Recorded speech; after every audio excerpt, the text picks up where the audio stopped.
Time for a brief history of the United States of America. Hi, boys and girls, ready to get started? Once upon a time, there were these people in Europe called pilgrims, and they were afraid of being persecuted. So they all got in a boat and sailed to the New World where they wouldn't have to be scared ever again. Oh, I'm so relaxed. I feel so much safer. But as soon as they arrived, they were greeted by savages, and they got scared all over again. So they killed them all. Now, you'd think wiping out a race of people would calm them down, but no. Instead, they started getting frightened of each other. Witch! So they burned witches. In 1775, they started killing the British so they could be free. And it worked, but they still didn't feel safe. So they passed a Second Amendment which said every white man could keep his gun. I loves my gun. Loves my gun. Which brings us to the genius idea of slavery. You see, boys and girls, the white people back then were also afraid of doing any work. So they went to Africa, kidnapped thousands of black people, brought them back to America, and forced them to work very hard for no money. And I don't mean no money like I work at Walmart and make no money. I mean $0. Nothing. Not a zip. Doing it that way made the USA the richest country in the world.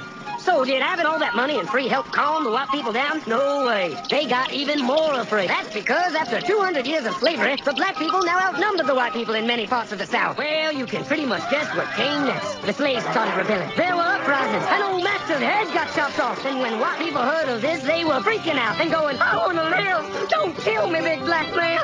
Well, just in the nick of time came Samuel Colt, who in 1836 invented the first weapon ever that could be fired over and over without having to reload. And all the Southern whites were like, yee-haw! But it was too late. The North soon won the Civil War and the slaves were freed. Yep, they were free now to go chop all the old master's heads off. And everybody was like, oh no, we're gonna die. But the freed slaves took no revenge. They just wanted to live in peace. It's the white people of this.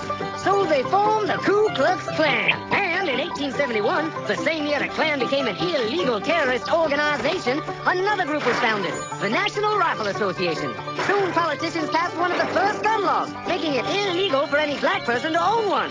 It was a great year for America. The KKK and the NRA. Of course, they had nothing to do with each other, and this was just a coincidence. One group legally promoted responsible gun ownership, and the other group shot and lynched black people. And that's the way it was all the way to 1955, when a black woman broke the law by refusing to move to the back of the bus. White people just couldn't believe it. Huh? Well, I won't say no. What's going on? Man, all hell broke loose. Black people everywhere started demanding their rights, and white people had a major freaky field meltdown. And they were all like, run away! Run away! And they did. They all ran fleeing to the suburbs where it was all white and safe and clean. And they went out and bought 250 million guns and put locks on the doors, alarms in the houses, and gates around the neighborhoods. And finally, they were all safe and secure and snug as a bug.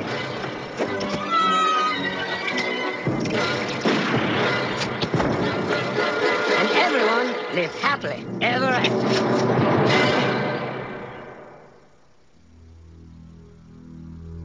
Or did they?